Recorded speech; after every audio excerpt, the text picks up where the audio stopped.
koostöös Kristjaniga ja Invegoga, kes on üldse Eesti ühed suuremad ridaelamute tegijad, oli soov saada midagi erilist, midagi silmapaistvat, midagi sellist, mida maailmas pole varem loodud.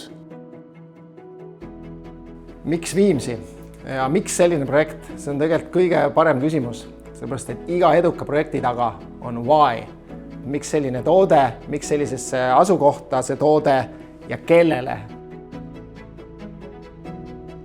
Me leidsime krundi, mis lubab ehitada kodusid imelisse metsasalusse, sisuliselt ürgmetsa, mis on samamoodi parajalt lähedal merele ja parajalt kaugel merest.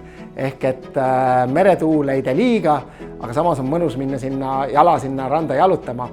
Samamoodi kõik see mets oma muude võimaluste ja terviseradadega ja kas või seente või mustikatega. Ja samas on ta ka piisavalt lähedal Viimsi keskusele, ehk siis jalutuskäigu või rattasõidu kaugusel kõikidest Viimsi hüvedest ja nende muudest rõõmudest.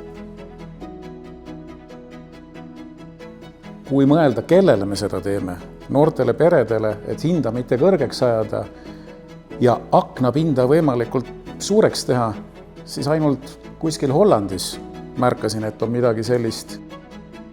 Tavaliselt ridakad on ju omavahel külgepidi koos. Siin me mõtlesime sellise kontsepti koos välja, kus me oleme selgapidi koos, ehk tegelikult küttekulud on 3 seina võrra väiksemad kui tavaliselt külgepidi koos. Me oleme maastikuarhitektidena aidanud hooneid ja parklaid paigutada just täpselt nii, et säiliks kõige rohkem väärtuslikke puid. Teed ja rajad vonklevadki puude vahelt kodude usteni ja elanikel tekivad mõnusad suured hoovialad, mis on siis puhverharjastusega eraldatud teedest ja ülejäänud avalikumast metsaalast.